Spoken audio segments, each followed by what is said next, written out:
Did you know that this year marks the first time that Russia has begun shipping fuel to Iran via rail? This comes after Western restrictions on Russian oil supplies caused conventional importers to steer clear of trade with Moscow.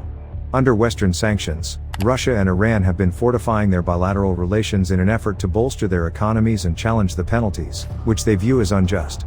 The global gasoline market has also changed as a result of these sanctions. Longer routes and unexpected destinations are now the norm for fuel delivery. In a February 2024 TV interview, Blvd, the Iranian Minister of Petroleum, addressed viewers in Europe. He alerted them to the danger of gas shortages and a harsh winter. He claimed that because Europe was worried about Russia's declining gas supply, it was being badly led. Sanctions against Russia for its invasion of Ukraine were the cause of this. OG was concerned that households and industry in Europe may suffer. Iran made the suggestion that it might become a new supplier of natural gas and become more influential in international talks on its nuclear program. Spokesman for the Foreign Ministry Nasser Kanani claims that Iran is able to supply Europe with gas and is proud to have the second largest reserves. Nevertheless, before it can launch this new venture, the US must lift its economic sanctions against Iran. The negotiators' plan did not materialize, nevertheless, because Iran refused to cooperate fully with the International Atomic Energy Agency. However, the European energy crisis has improved, and Germany now has steady supplies, according to officials. After barely 3 months, Iran is already experiencing a well-known problem with gas shortages brought on by inadequate infrastructure. Iran has been unable to conduct international business due to sanctions imposed by Western nations for a considerable amount of time. But Russia's Deputy Prime Minister, Alexander Novak, declared last autumn that they will begin trading oil goods with Iran. After a long wait, the shipments started this year. Reuters sources state that in only the months of February and March, Russia supplied Iran with about 30,000 tons of gasoline and diesel. Another individual verified the trade as well, although they were unable to ascertain the exact amount that was exchanged. The goods were shipped by train from Russia via Turkmenistan and Kazakhstan. Additionally, according to one of the sources, some fuel shipments were moved from Iran by truck to neighboring nations like Iraq. As you can see, Iran produces oil as well as gas through plants. Nevertheless, in certain regions, particularly up north, they've been eating up more gas than they can produce. According to two knowledgeable oil dealers, Russia used large ships that sail the Caspian Sea to send some petroleum to Iran in 2018. Russian oil firms wish to carry their gasoline and diesel to Iran by rail because shipping by sea is now too costly. Fuel prices have been capped by the G7, which is further complicating matters for businesses who export by sea. However, because the route is becoming congested, there are certain issues with exporting by train.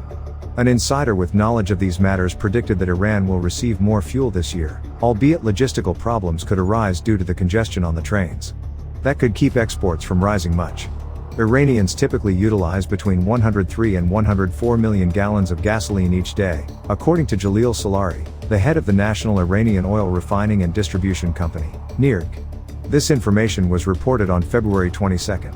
People tend to drive more during Nowruz, which results in an increase in gasoline consumption. Salari believes that since Nowruz falls during Ramadan, when Muslims often travel less, there may not be much of a change in fuel usage this year. However, the government later revised its narrative in January and February, claiming that 144 million liters of gasoline were suddenly being used per day. Additionally, Russia's Deputy Prime Minister Novak will meet with Iran to discuss collaborating on energy-related projects. Elvira Nabiullina, the governor of the central bank, and Alexander Novak, the Deputy Prime Minister of Russia, are scheduled to visit Iran in May, according to Ahmad Asadzadeh, Iran's deputy oil minister. An interesting cooperation that could have an influence on global energy markets could result from this visit. In mid-March, Novak intends to travel to Iran for the 27th International Exhibition of Petrochemicals, Gas, and Oil. During his visit, he will sign a few documents related to cooperation. Additionally, Novak recently discussed cooperation in the oil, gas, and petrochemical industries with Javad Oji, Iran's oil minister. Data indicates that ties between Russia and Iran have improved during the previous year. Sanctions caused them both to become cut off from the outside world. Russia's sanctions were brought on by the invasion of Ukraine, whereas Iran's were a result of the failed nuclear agreement. Additionally, a contract was struck in July between the Russian gas business Gazprom and the National Iranian Oil Business, or NIOC. They signed a memorandum of understanding, and the agreement was estimated to be worth over $40 billion. On the same day that Russian President Vladimir Putin visited Tehran, the CEOs of NIOC and Gazprom signed it. there for a summit were the leaders of Turkey and Iran as well. They inked an agreement to increase the size of the Kish and North Pars gas fields, enhance the South Pars field, and develop 6 entirely new oil fields. Along with finishing some neat projects that will turn gas into a liquid, they will also trade more products in gas. In order to deliver gas to other locations, they will also construct new pipelines. For Tehran, the Russian investment in Iran's gas and oil sectors is crucial. They possess substantial deposits of gas and crude oil, which are highly valuable. Furthermore, according to writer Simon Watkins, Iran has shown to contain roughly 157 billion barrels of crude oil, or nearly 10% of the world's total.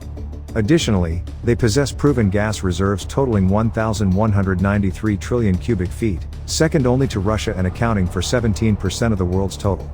With confirmed oil reserves of 80 billion barrels and the largest natural gas stocks in the world, up to 1,688 trillion cubic feet, are found in the Russian Federation. Because of this, Iran and Russia form a formidable team in the world's oil and gas sector. Iran, under the grip of sanctions, is depending on a network of international refiners to ensure that there is a market for its crude oil, according to Argus, which cited industry sources and export data. According to Vortexa data, Iran's crude oil output increased by a significant 650,000 barrels per day last year. This increase was mostly caused by a rise in exports, which averaged over 1.3 million barrels per day. This is an increase from slightly over 800,000 BPD in 2022 and roughly 1.05 million BPD for the entirety of 2023. Much of those daily exports, as in past years, ended up in the hands of Chinese refiners who have grown accustomed to cheap Iranian oil, guaranteeing a steady market for it. However, Iran has also been supplying oil to Venezuela's El Palito facility, which has the same daily processing capacity as Syria's Banias refinery, and Syria's 140,000 BPD Banias refinery. Securing markets for the stable sale of our crude is the biggest benefit of such refineries, Ali Shahverdi, who oversees NIRG's relationships with foreign refiners, said to Argus. The report also stated that Iran is seeking long-term agreements that would make it more difficult for the customer to stop using Iranian oil, should they choose to, for whatever reason. Argus also noted that there is a limited supply of these purchasers, but Iran appears to be making effective use of those that it does have. Relations with Russia were first dramatically increased by the sanctions that the U.S. imposed on state-run oil firm PDV in 2019, Francisco Monaldi, head of Rice University's Baker Institute's Latin American Energy Program, told Argus. However, ties with the state-owned Rosneft in Russia were severed when secondary sanctions took effect in 2020, and China and India ceased purchasing Venezuelan petroleum. The relationship with Iran reached a new height at this point, according to Monaldi. What are your thoughts on Russia and Iran? Let me know down below. If you want to continue to learn about business investing and financial education, we have got this video waiting on the screen for you to check out. Don't forget to give this video a like and subscribe for more videos like this. Thank you so much for watching, and I'll see you in the next one.